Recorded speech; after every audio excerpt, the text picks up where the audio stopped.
always going to be emphasized. But Hooks, again, I've always said this to you. My biggest fear when it comes to Arsenal is you guys replacing Arteta.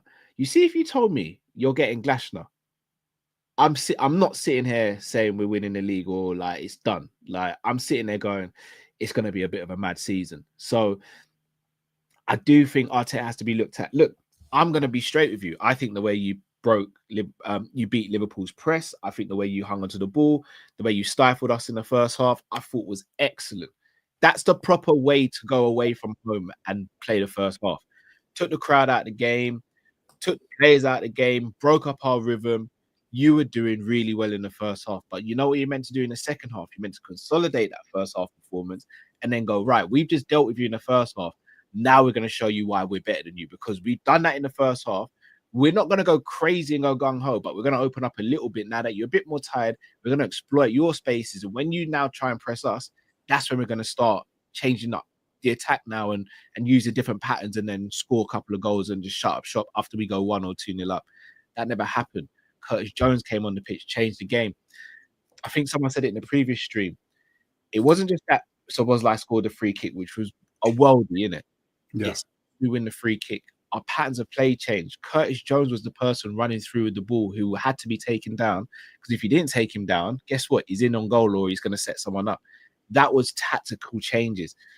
The moment for me, I saw Marino, Rice, and Zubimendi in the midfield three, I was thinking, he's come for a draw. He's here to win. He's here to get a draw. If he can nick a win for a set piece or a corner, even better for him. And I think to use the money thing, because for me, it's not always about money. But when you're given the resources, I won't even use money. When you're given the resources and the trust he's been given for so many years now, I don't see a world where you're going to Anfield while Liverpool aren't even at their strongest and go playing for a draw. And the reason I say that, and everyone will say it's only game week 3, and I go back to 18-19 season. Jurgen Klopp went to the Etihad to play for a draw. We lost the game 2-1. Hooks, we lost the league by 1 point. That was but when did that happen though? That happened in January, Hooks. Yeah, there we go. This is game week 3. Like, I hear that, but we lost the league by 1 point, and all season that was the only game we lost, bro. Okay, yeah, fair. But again, as much as I rate this kind of like addition of the Liverpool squad, like, I don't think that you guys are gonna be able to reproduce what Man City was reproducing at their best. So I don't think that it's really like I don't think it's a fair comparison, because you like what you was up against in Manchester City at that point. I'm not up against that. All due respect, you're a great team. Oh, absolutely correct. I'm not. We could be. Oh, you could be. You could. Like, you could. Not right now, we're not. But my point to that though, Hooks, is if we didn't play for a draw that day, and we got a draw, or we nicked a win, we would have won the league and Champions League in the same season with over 100 points.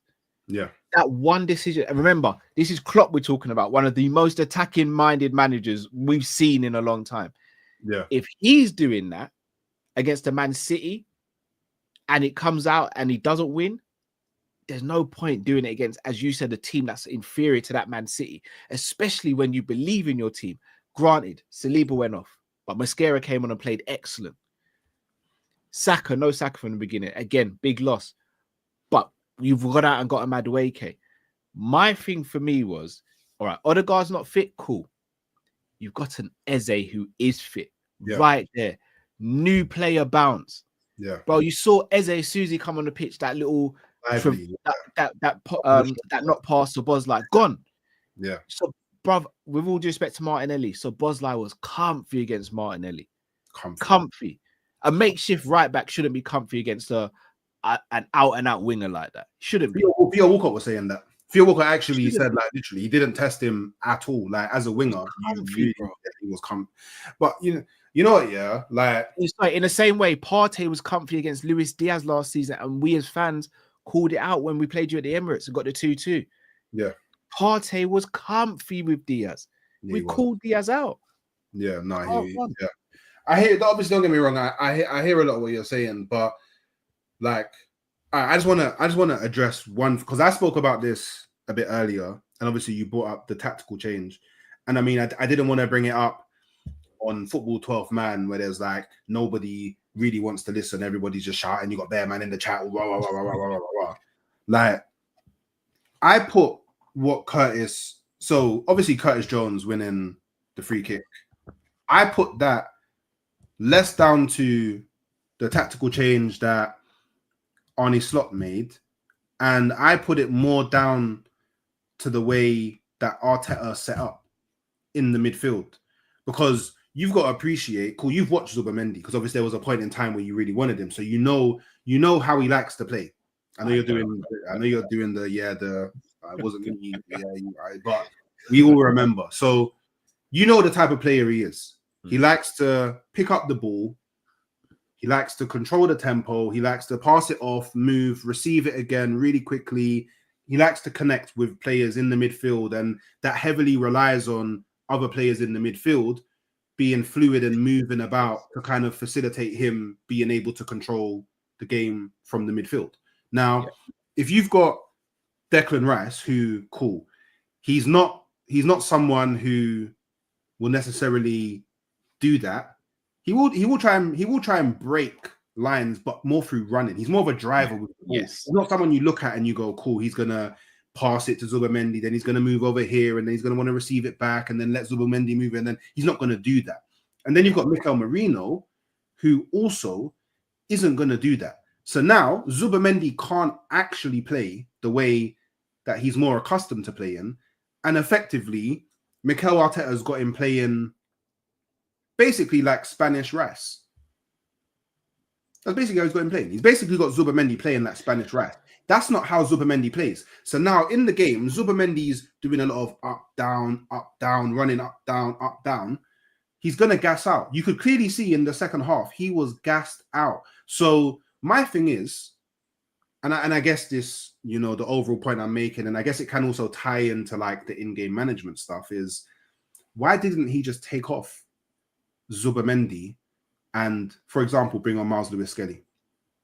Or why doesn't he take off Mikel Merino and play Miles Lewis-Skelly and then go, you know what, Zubimendi, you don't have to worry so much about the tracking back, just kind of stay in and more forward. Like, there's so many different things that he could have done with the midfield at that point that he just opted to not do. And I feel like a lot of that actually gets lost in the aftermath, because in the aftermath, rivals don't want the best for you. Yeah. Rivals don't want the best for your team. So in the aftermath, people don't really care about stuff like that. They just care about, oh, you didn't win. Oh, you lost. Do you know what I mean?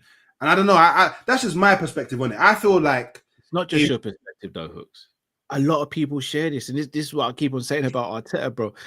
Again, all jokes aside, you know how much I rate Zubimendi. Just because he signed for Arsenal, I'm not going to automatically just be like, no, he's dead. He's dead. No, Zubimendi is a baller.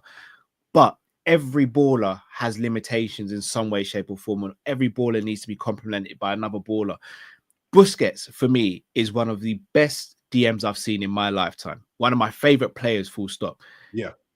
Imagine if you said to Busquets, you're going to have to do what Szoboszlai does. Exactly. We're gonna look at people and go, you want Busquets to do up Szoboszlai, what, up and down, up and down, up.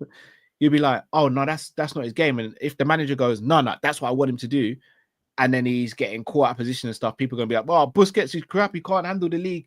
No, you're asking him to do stuff that he's not best at. Yeah.